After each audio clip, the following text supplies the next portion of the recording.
So I always try to make the live slightly different to the recording. I always try and make them cover slightly different styles and slightly different areas. So it's kind of like the whole lecture seminar thing.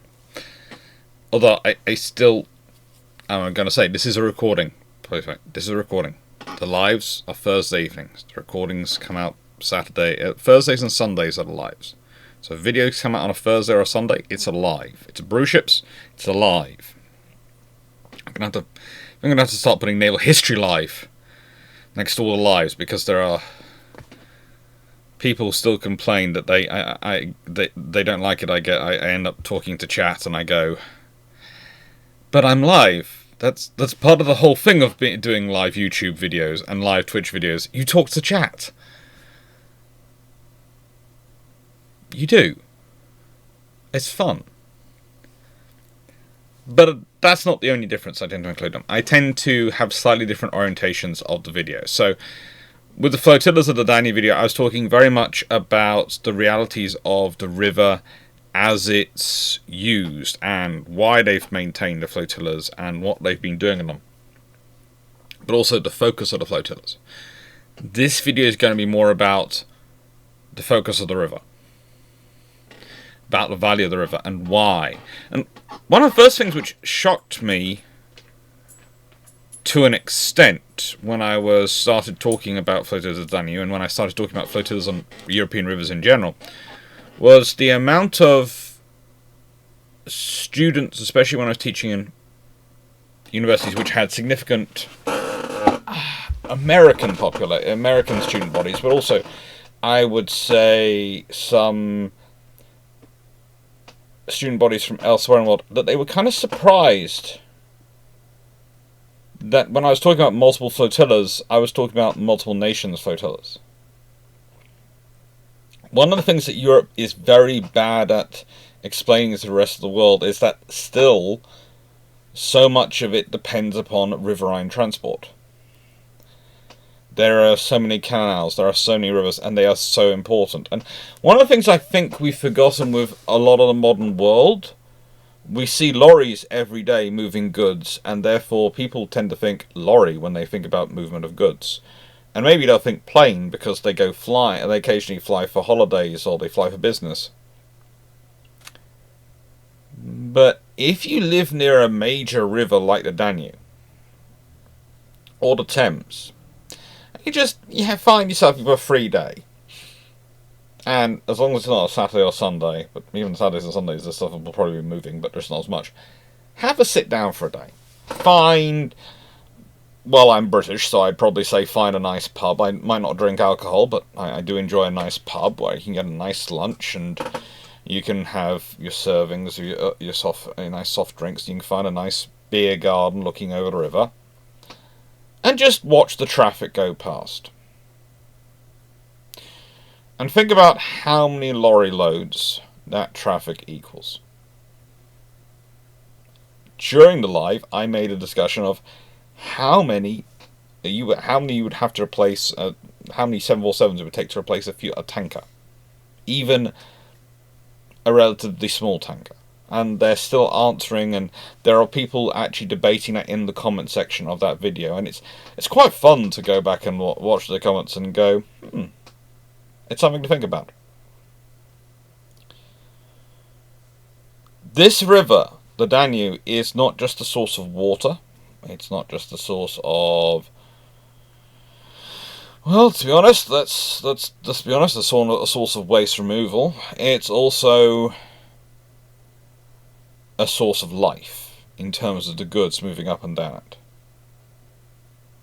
Look at the countries it connects. Germany. These are modern countries it connects. Its historical countries abound.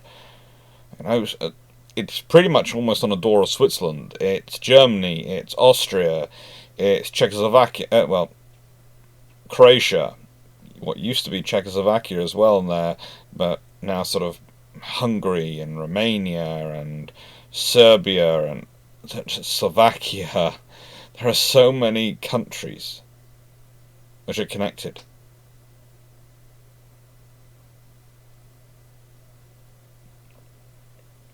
and it flows out into the Black Sea. And if you want to supply operations, if you want to sustain your way of life, that vital artery of roughly 2,850 kilometers is critical. Now, there was of course a discussion mainly about how far up the river traffic can go. And the thing is, at a certain point at certain points you can have full-on shipping traffic. I'm talking full-on seagoing maritime traffic.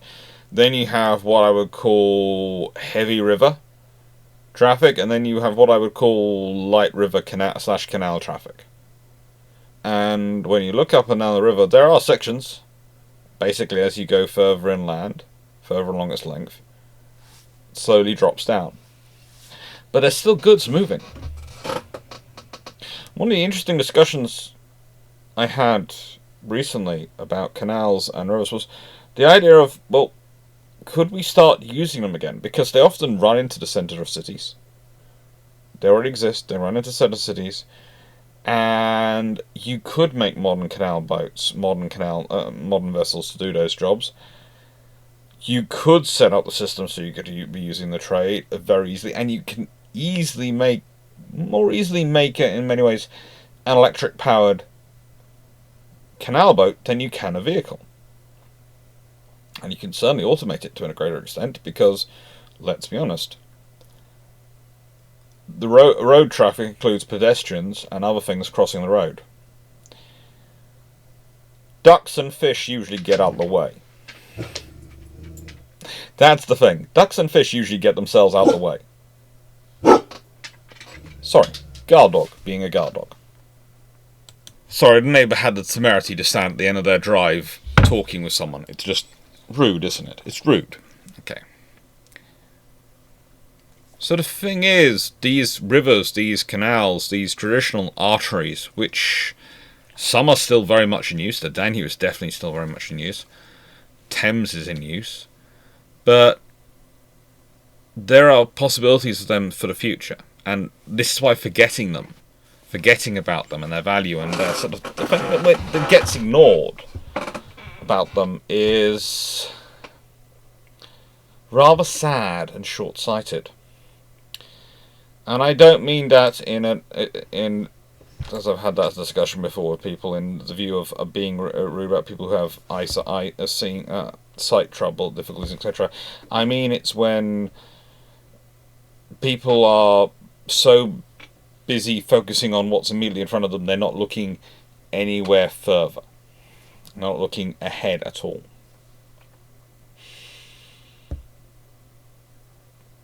But that's life. That is certainly life.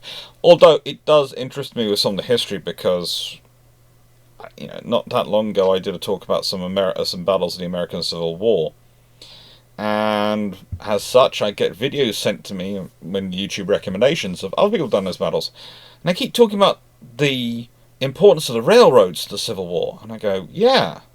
What about the river traffic? No, it's a railroad war. And a river war. There's a reason why Farragut and Porter, etc. become famous admirals they do. And mostly that's because fighting control of rivers like the Mississippi. It's a railroad war. It wasn't, it was a river war. And the Danube itself has also been the focus of many war efforts. If you want to have a look at charting the Ottoman expansion, there's a reason why the Ottomans are going for Vienna. There's a reason why they're going for the cities they're going for. They're supplying themselves up the Danube. The only way you can sustain an army the size they were deploying is up the Danube. And there's a reason why they can only go as far as they do. Because if they cannot get those supplies any further up the Danube, if they cannot control the points along the Danube so they can get their supplies past those choke points and keep control of those arteries, they can't sustain their army. If you have a large and capable armed force, it needs a large and capable logistics to sustain it. And for most of history, this has been river, canal, sea. liquid transportation. Why? Because on the sea, our road building was terrible. Even the Romans, okay? The Romans do really great roads. But there is a reason why, when I'm talking about the Danube Flotillas, I'm going to be talking about 3 different named fleets, or classes, as the Romans called them. I'm going to talk about 3 of them in this video. Because the Romans valued the rivers, especially the big ones like the Danube, like the Elbe, like the Thames, like all the various rivers around the empire, greatly, for the movement of goods, for the sustainment of their civilization, and for the sustainment of their armed forces. There is a reason they like rivers as boundaries. Why? Because they can put their forts along the rivers and they can sustain those forts from the rivers. So the river not only provides a natural defense, it also provides a natural point of resupply, which means it becomes very difficult for people to besiege you. Because the whole point about besieges is a waiting game, where theoretically your supplies, if you're a besieger, will run out a lot further down the road than the besieged, because you can get supplies in, they can't. The moment you're dealing with a fortress which can be supplied, you're in trouble.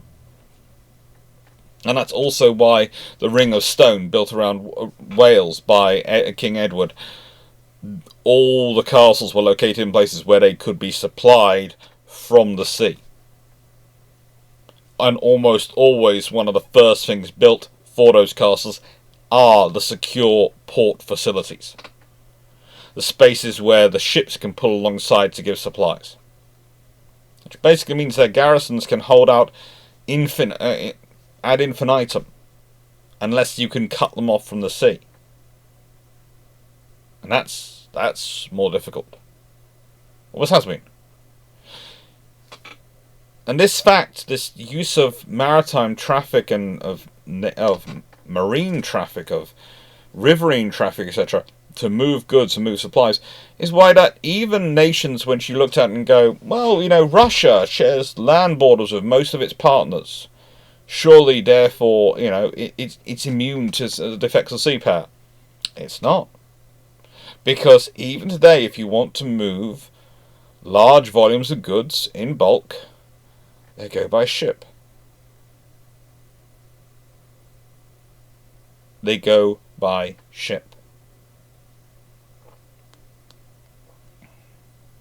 People look at pipelines and go, well, you've got a pipeline, you've got a railway. Yeah, you have. But there's a reason why most pipelines go to at terminals where the fuel or the stuff that's being transported on them gets loaded aboard ships. Because to build pipelines everywhere you want to distribute and sell it would be very expensive and very complicated. It's far more economically efficient to use a ship. To be fair, considering the size of most of the world's merchant marines, you can say that the maritime world has become the forgotten sphere of Earth's international relations, because there is no redundancy in almost any part of it. There's no redundancy in navies. No one has enough ships to have reserve. And there is certainly no redundancy in the maritime sea lift capability, and the trade capability. But that's all, I wouldn't say sea blindness. I'd say it's like anything which is part of your life. Here's the question. You're watching this video over the internet. Are you thinking about the video? Or are you thinking about all the systems which went in to support it? There could be satellites in part of it. There could be. But undersea cables are, the odds are, vast majority of the data is carried by undersea cables. They account for 99% of all internet traffic and all network movement of data is undersea cables. At some point when they're going globally.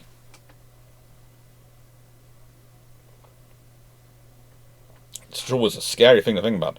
Yes, it is true. It's far easier to get Starlink connection, even in Cornwall, than it is to get BT, British Telecom, to actually, or rather BT Openreach, to put in decent fibre optic connection to your house. It is far easier. They're literally like 5 houses away from my house, and they haven't reached down this point yet. And there's no date on when they're going to extend it. But I guarantee, vast majority of people don't think about that. They just want the internet to work. They don't think about how it works. And it's the same with the goods you have in a day. You know, the same with all the stuff that gets to you. All the stuff you don't think about. The keyboards and all the things that make your life work. So it's not just sea blindness. It's, you only have so many hours in a day. So why would you think about that? You have other things you have to think about immediately. All you need to know, all you need to really worry about is, has the keyboard got to me, and is it at a price which I'm willing to pay? If the answer to those is yes, does it matter that it came by ship?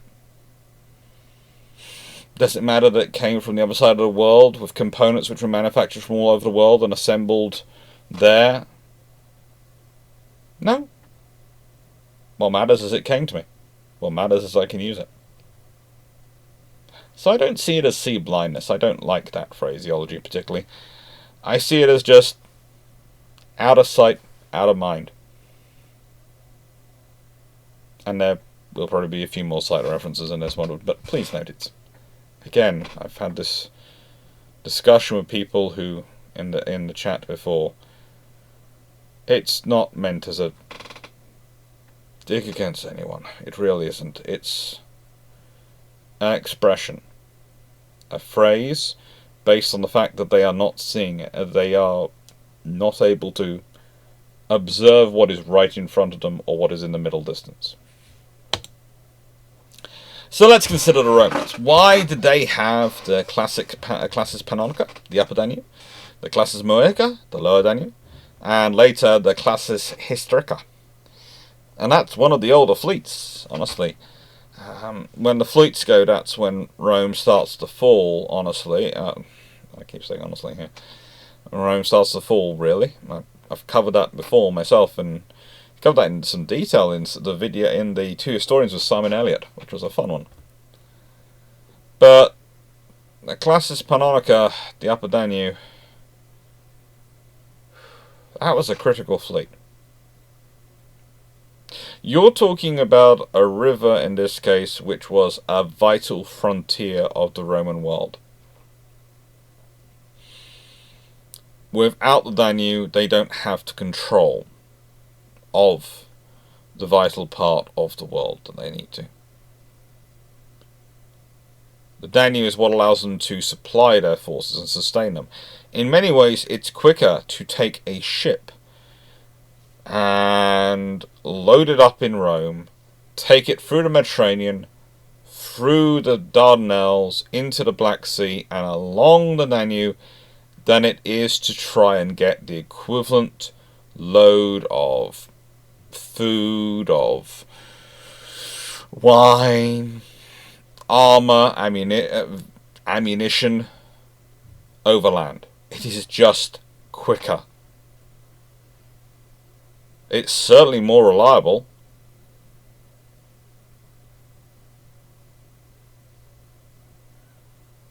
And so these fleets, which are protecting your riverine traffic, are making sure your riverine traffic flows, become incredibly important. They're not just that, though. They're also your border force. They're your scouting force. They're patrolling, their presence. They are everything you need to secure your border. They're making sure that your border and the information you're getting about your border are as accurate as it possibly can be.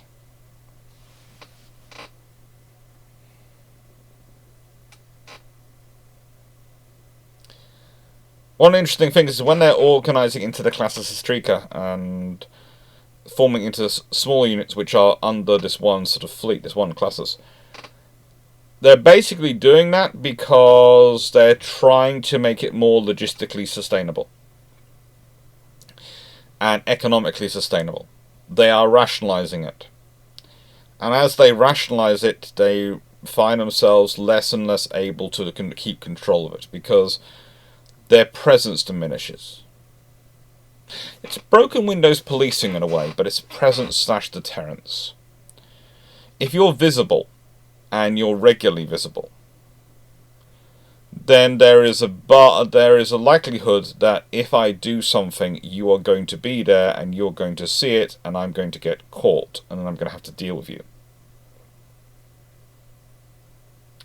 The less visible you become, the less present you become, then whilst you might still have the overwhelming force, and if I do engage you, I am likely to lose, the likelihood of my engaging you, in my mind, is probably going to go down, because I haven't seen you recently. So in my mind, you've stopped caring about these things. You're not going to be here.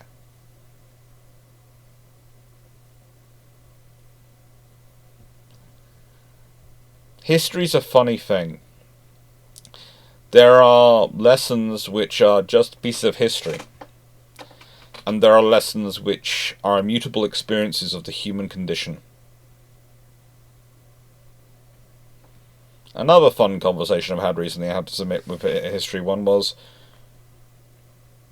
isn't it dangerous that historians, when they don't have a core document that definitely will fill in all the gaps, but they have all the documents around it, they tend to fill it in with their own analysis and go, well, this is what I think it says. And it is dangerous. It's dangerous if a historian presents that, in my mind, as fact, rather than, this is my analysis. To an extent, you could say opinion, but the difference I always point out between an opinion and analysis is an opinion is usually something you're asked on the fly to go from your own immediate experience. Analysis is, I've gone and done the research, I put the evidence together here in a collated and, to an extent, standardized format, and from that I'm drawing this conclusion. But there are some of that in this book. But you have to be careful of how much you put in it. There are things I would never be able to put in a book. There are things I can discuss on this video and these videos when I do them, which I can do thanks to your support, thanks to the wonderful people who are patrons, the people who do super chats, super thanks, all those things, all the people who support the channel, who share, like, subscribe, all those things. I can do because of your support, but I can also do that because I can add in the correct inferences. I can go, well, this is my analysis. The classic case is my view on HMS Agincourt, as a Queen Elizabeth class battleship, the 6th Queen Elizabeth class battleship that was unbuilt, and looking at the reasons she was cancelled, etc. Now, if you talk to Drac, he and I, friends as we are, have a difference. He thinks that she was probably carrying triple turrets, so she was going to get triple 15s and maybe have 9 15-inch guns in 3 triple turrets. My opinion is that she was going to have 3 twin 18-inch gun turrets. Now, my basis for that is that the 18-inch guns appear, and the 18-inch guns were being worked on, and they appear on HMS Furious and a few other things at the end towards the end of the war, which shows that an 18-inch gun program had been quite successful, and the sheer number of those that appear, and etc., and the condition of the barrels when they're fitted. Like they're being made for something which is longer. They're probably going to be an 18-inch 42. Now, the reality is, neither of us can prove that, because as much information and much research as we've done, the actual documents around her seem to be... So we are basing our analysis entirely on the information that we've seen and how we put it together in our head, what we think it comes about. And I can talk about this on the video, and Drac can talk about it on his videos, and we can discuss it with you. And it's one of those things we keep looking into, and it's a few projects we have which we keep looking into, we want to look into and learn more and try and find something so we can have enough contextual information we can actually put it in a book. But will we probably ever find a document which will give a smoking gun complete explanation of what happened? Probably not. But the important thing is, and I hope I did this well in this book, is to emphasize when it is the evidence, when it's factual, when you've got a source for it, and when it is your analysis, when it is your judgment based on your learning. Because one of those can be, to an extent, debated. You can look at the evidence and you can come to a completely different conclusion, and we can have a harrowing debate. The thing you can't always debate, you can, to an extent, but you can't always debate, is the evidence. Because, and the reason you can debate evidence is, there are some pieces of evidence which are very difficult to debate, like the number of rivets on a battleship. Honestly, if you want to say that there's 12 million rivets, and someone else wants to argue there's 12.5 million rivets, I'll probably look at you and go, we haven't got that battleship around to count the rivets anymore. This is a really weird academic debate. Can you please show me where the chocolate pastries are? I don't want to be here. But still, it's an interesting debate to have. Just not my alley.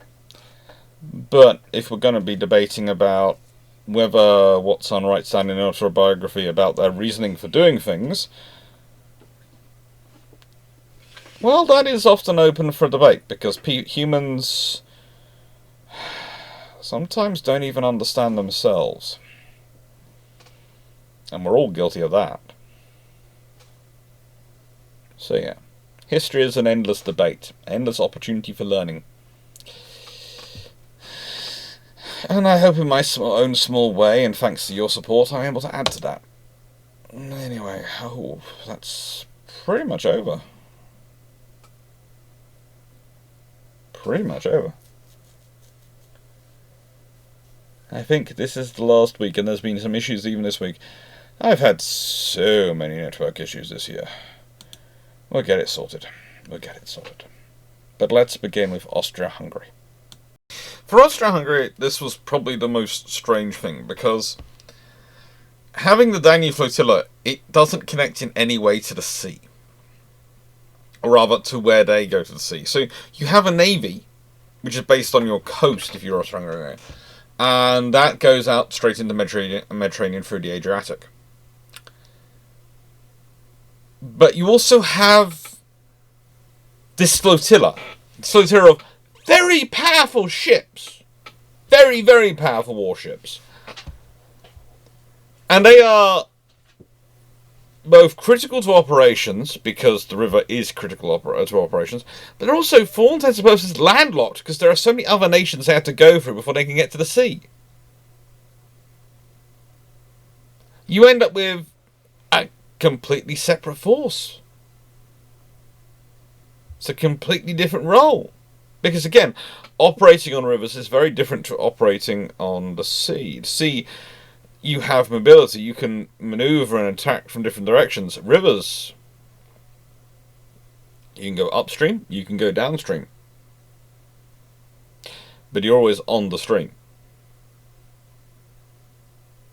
It's one of those few areas of warfare where your ships have to be designed without the option really of realistically of maneuver as part of their defense and security. They need enough speed to be able to fight against, enough power to be able to fight against the current and go where they want, upstream or downstream. But realistically, what they are is firepower and survivability. That's what they need to focus on. If they're faster, great. That's a wonderful thing. But honestly, compared to armor, compared to firepower, those are negligible. But there again, there's still limitation, because they've also got to be able to maneuver in the rivers, which means they have to be able to turn around within the space of a river, which puts a limit on the length and size. It really does.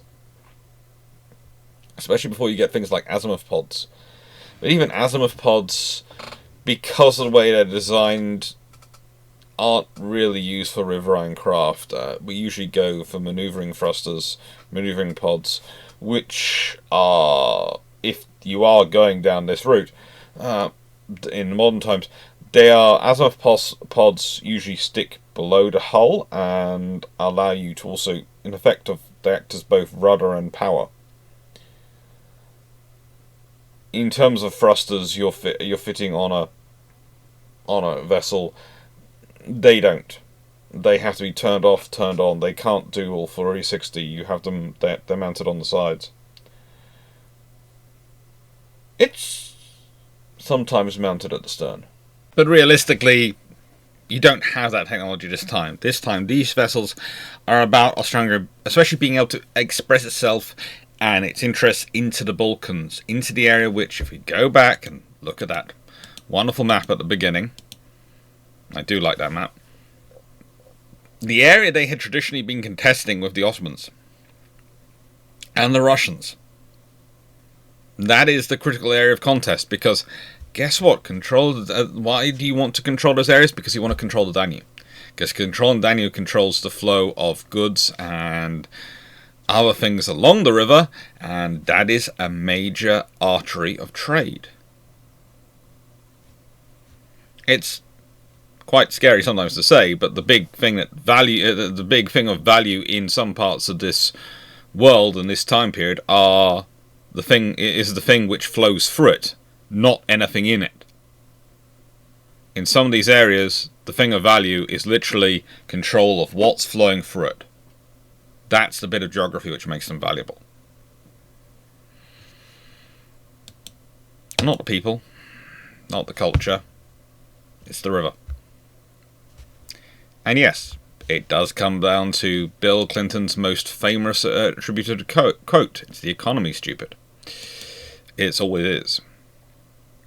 And for Austria-Hungary, this fleet was how they started World War I. It was how they started a lot of their efforts in World War I, and it was a key part of World War I, but it was also a key thing which was divided up after World War I to go to the other navies.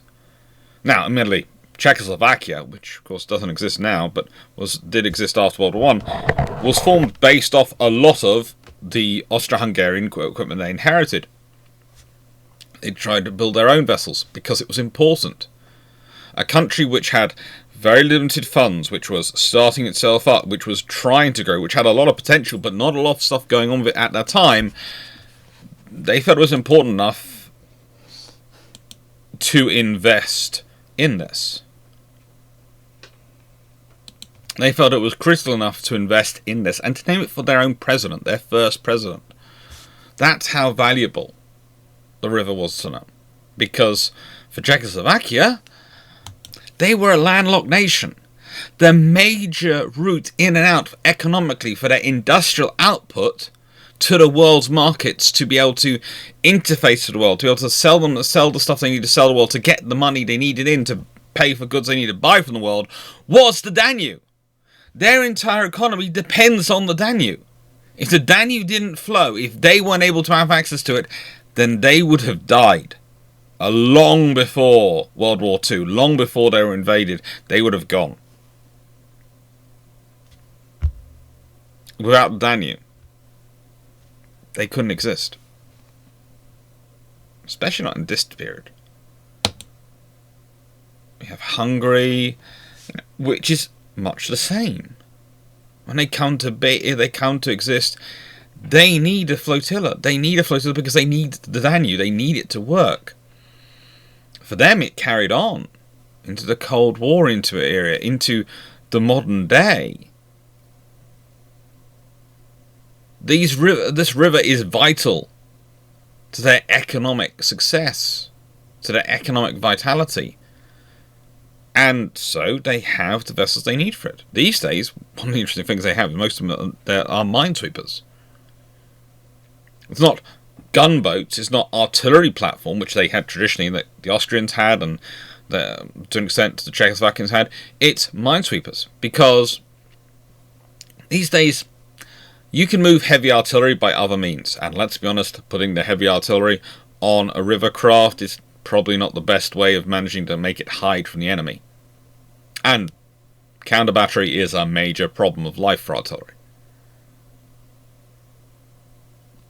There's also the fact that you are now with tracked vehicles and developments we've had in motor vehicles, you can make viable artillery units that can move over land with relative freedom and with relative ease compared to what they used to be. But you still need to get goods moving by the river. So the minesweepers, the vessels which used to be ancillary, which used to be, we'll use small civilian boats for that, now they're the focus. And yes, again, when rivers are large enough, you need to do shorter shore crossings. You need something which can provide some firepower to cover those crossings. And whilst you might have vehicles which can be both self-propelled in water and provide their own fire support, it's also quite good to have some vessels which are actually designed from the get-go to float there to provide extra security for the crossing, extra support. Because they're probably going to be better gun platforms. They're probably going to be better uses of firepower. And for them, it's not going to be like they're in something they're not normally doing. So, minesweepers, other assisting assets have become the critical forces for riverine fleets. And they still are. This is something to think. This is not something which is from history. This is something which is still going on today. These flotillas still exist. For nations which still exist. And this is why it gets interesting when you start going through this all. When you start going through what exactly they were doing. What they have been doing now. Romania is another good example. They have had a consistent force present for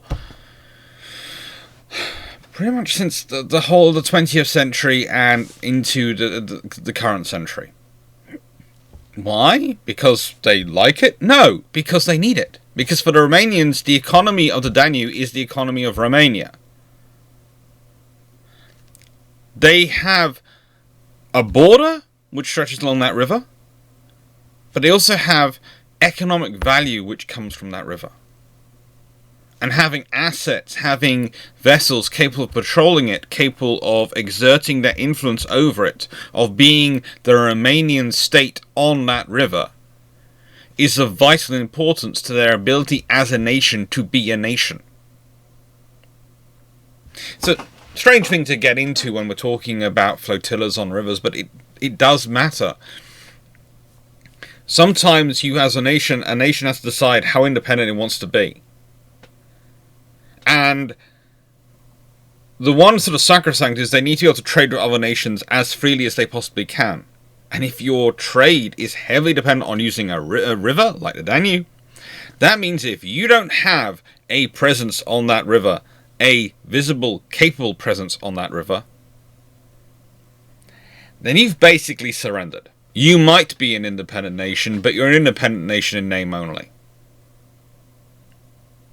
And that's the reality of when we're talking about power and status of nations, is how capable is that nation of exerting its own influence upon events. Because no nation can completely control events. It doesn't matter how powerful you are. The trouble is, everyone else gets a vote. And if you've ever been in any scenario where you've got a large group of people together, it doesn't matter how rich or powerful one member of the group is, unless they directly employ everyone and they directly have power over them, they're not going to do it. And I have a very wide circle of friends, and occasionally friend groups get together, and some of them are rich bankers and all sorts of things, and we'll be deciding where to go to get food, and there'll be all sorts of suggestions, and it'll end up being, we're going to that place. Usually, if it was in Epsom, it was a place called Black's Burgers, okay, which is a wonderful burger restaurant in Epsom, in Surrey, UK. But, it depended on which place we were, where we would end up going. And there'd always be suggestions of going to this fancier restaurant or this place or maybe a lower, and we'd always end up usually in the middle of the road one. Which, Black's is a sort of higher middle end of the road, because we all liked burgers, so we're prepared to pay for the slightly premium burger. That's the sort of thing. But the reality is, it's the same when you're dealing with nations. If they're like a sort of like a friend group. They have lots of connections. They have lots of alliances. They have lots of relationships and history of each other. But in the end, what's going to matter? What's going to count? Well, what counts is, what do you want to do? What does the individual want to do? And what the individual prepared to accept? And so, when the course of events, you might have nations which are far more powerful than others, but unless they can directly control and limit the others by some means, i.e., you have no force on your river, and so the nations around you who do have something on that river can go, well, you know, maybe we're just going to have some very long customs checks going on. And that can cause all sorts of trouble, so you have to go with the flow, you have to go with what they want. But you have your own ships. You can go, well, then of course there'll be very long customs checks of our own being done, won't there? Neither wants that, so let's all have a nice consensual conversation. And yes, before someone says, well, nations don't do this these days, they do. They do. Nations can be incredibly petty. You have to remember, nations are groups of humans, and they are run by humans. And anything that a human can be, arrogant, petty, brilliant, all that, nations can be just the same. Governments can be just the same. They all have them in them. Britain's even had a flotilla there. Why? World War I ended. Britain had a force there supporting it during World War I, and then after World War I ended, they kept a force there. Why? Because they were assisting those powers. Because until those powers in that area could stand up on their own 2 feet and do it themselves, Britain was stabilising the region, and it was stabilising the region by patrolling the rivers. It's one of the interesting things when you start to look at some of the UN peacekeeping plans, etc. in areas, how often they have forgotten rivers as part of their peacekeeping plan, and then they're trying to hunt round. After they get there, they realise how important the river is to the local economy, and they go, where can we get some riverine forces from, and how are we going to get them in here? Regularly causes fun. Look at the history of United Nations operations. Look at how many times there has been a mad scramble for riverine forces to be generated about 6 months after they've arrived. They have done emergency purchase of boats. They have done all sorts of things in their time to try and get around it. Because people don't think about it. Because it's just there. It's just part of your life. It's not something you have to deal with every day unless you're involved in it. The thing is, again, we see the lorries on the roads. But unless you're involved in the logistics on rivers, unless you're involved in logistics of canals, unless you're involved in maritime logistics, you don't see it every day. I'm a naval historian who loves the sea. Lives 2 minutes drive from it. About 40 minutes walk from it. And I have 40 minutes walking, by the way, is a scenic route, which not gonna name names, but someone prefers, so we tend to go to scenic route. I've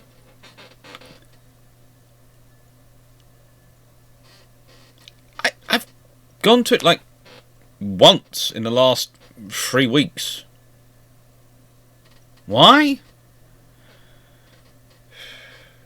Because I haven't had the time. Because I've had other things to do. Because despite me thinking about the sea and navies every single day, and working on it every single day, there is only so much time you have in a day. And despite being a functioning insomniac, there's only so much time even I have in a day to go and wander to the sea and just to look at it and see what the ships are doing out there. And yes, I do have the ship tracker app on my phone, so I can watch them that way, but it's not the same, let's be honest. That's watching little arrows move around on the map. Serbia. Now, for them, the sea was all the river, the Danube, was always part of their strategic calculus. It was the river Danube, which is why Serbia had built up the industry it had, even while it was part of Yugoslavia. It was the river Danube which had defined their history. It was the River Danube which defines Belgrade, Novi Sad, and other key cities and key points in Serbia. When we talk about the Serb identity, when we talk about Serbia as a country, as a people, they are forged in many ways by the wars that have been fought over the river and the access that the river provides that runs through them. And they have been forged by the support that river brings them and gives them. And so, yes, the river is very, very important. That's why it maintains a historic flagship. There aren't many navies which do maintain historic flagship, and I can think of very few river flotillas which are allowed to maintain a historic flagship, but it's important enough. That's what the Serbians do. They keep this vessel around, literally just to go, this is what used to be our flagship. This is how important this river is to us. This is how much we venerate the ability to project force onto the river, to utilize the river. We, of course, have the Soviet Union, and for them, well, World War II and most of the Cold War is about control of the Danube. Your leadership, your logistics, everything was coming up and down the Danube. Controlling it made people like Sergei Gorshkov the power they were. This is where he wins his awards, his honours. Not fighting sea battles, but fighting river battles. This man, who's known for shaping the 20th century and the Cold War with his views on naval power and expression of maritime power, earns his chops, or his medals, depending on your perspective, fighting river battles, fighting up and down the Danube,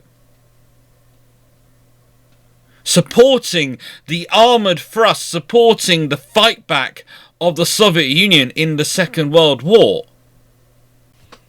Their attack routes, especially because of the limited amount of lorries, but also limited amount of railways, because these things, the roads got broken up by the Soviet advance / German withdrawal. The railways got smashed up by the Soviet advance / German withdrawal.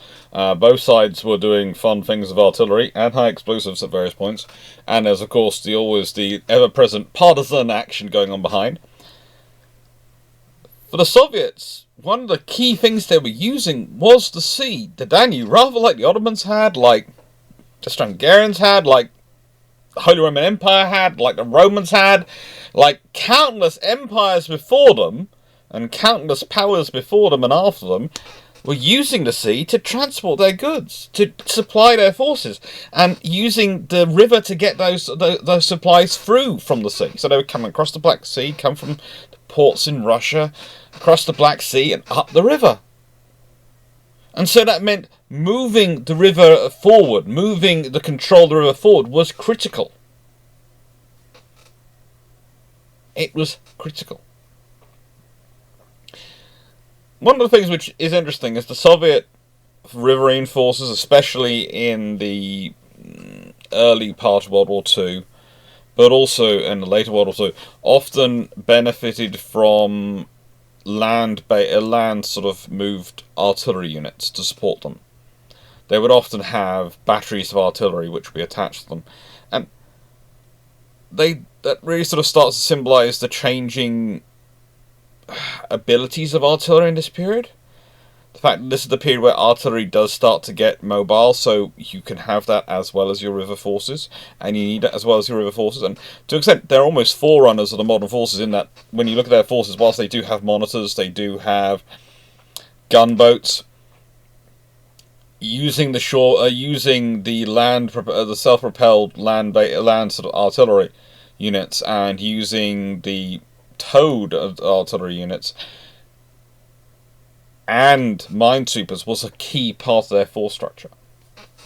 A lot of very critical operations are carried out in World War II thanks to the Danube and thanks to their movement on that.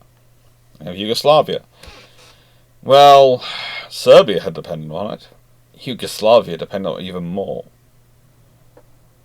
Serbia was, of course, part of Yugoslavia, but one of the interesting things is how much of the Danube forces for Yugoslavia were the inherited Serbian forces, but also with some additions from the Hungarians, but also how much effort the Yugoslavian government was prepared to put into funding the forces for the river, but also how much effort they were prepared to put into trying to take over and control those forces on the river because of the importance of the river. That's one of the ongoing issues within their nation. It was ongoing political question. Yugoslavia. And in many ways, the fights over that took over much of their politics in points and stopped them doing other things elsewhere because it mattered. Because it still does matter. And that brings us all through to today, because, as said, in the live, I did complete histories of each of those flotillas. In this one, it's an overview. It's a roughly hour-long video of me talking you through the value of the flotillas on Danube. Modern-day force structures, well, they're about force mobilization. They're about the ability to utilize and make use of the river as a strategic movement, as a tactical movement asset, as something which can allow you breadth, if not depth, of maneuver. It gives you options. So quite a lot of riverine forces these days have access to landing craft. Quite a lot of them have access to various boats, usually oriented around minesweeping, if they're larger vessels, and some weaponry. Again, you can tell the relative importance of the river to a nation's economy by how much emphasis they place on those forces. And you can tell its role in their security by what the mix of their forces. If they have mainly minesweepers, then it's probably not a frontier for them. But it's an important economic hub. If they have things as well as minesweepers, then it's a frontier as well.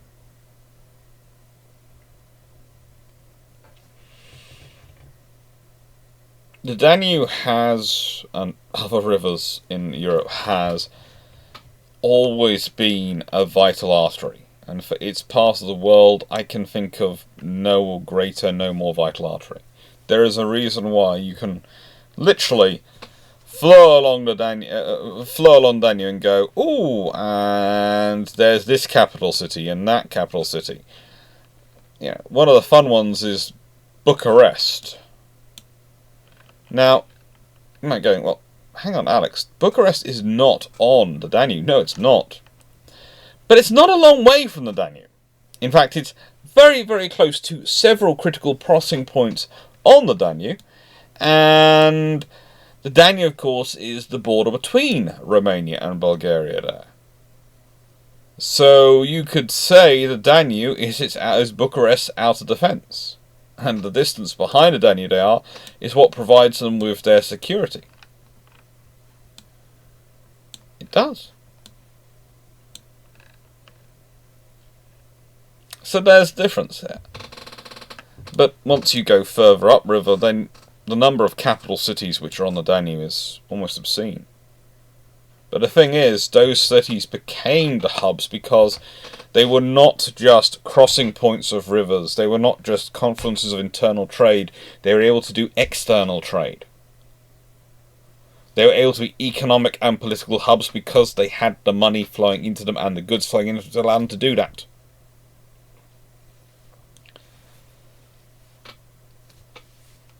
Vienna is Vienna, Budapest is Budapest because of the Danube. These nations grew up and survived because of the Danube, because of the richness the river was able to bring into their economies.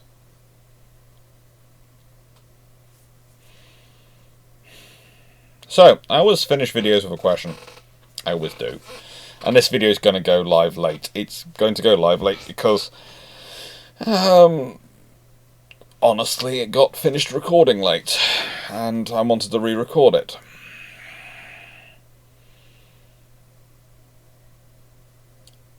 So I've had quite a bit of time to think about the question. I really have. And the question I want to think about today, and I want you to think about quite as much as you can, is this: has the Danube been a blessing or a curse for the region it runs through? Has having a river like it been a blessing or a curse. Because I've looked around the world, and there are many, many large rivers, and they run through nations, and if you think about it, there's the Nile in Egypt, and basically, Nile is Egypt. For many, many years, Egypt has basically been bits on either side of the Nile, and a whole lot of desert. And yes, they've changed that. They've changed that to an extent now. They are working on it. But it's still pretty close to that. With that all being asked, thank you for watching. Hope you enjoyed tonight's video, and hope you found it interesting. And yeah, what else we got coming up? Well, this week we have Recovering from the Junior Coal on Tuesday. Yes, that is this next year of leadership video. You're looking forward to that, aren't you? Yes, we get to talk about all the various things which happened with the Junior Coal and why the Hoche came to be. The Hoche, of course, being the first of the battle hotels, battle chateaus. The very French battleships of their period, the post-Junior Coal period, where they're basically scrambling to go, oh, we had this right idea, it didn't work. Okay, let's now catch up with everyone else quickly. Life happens. Thank you for watching. Take care.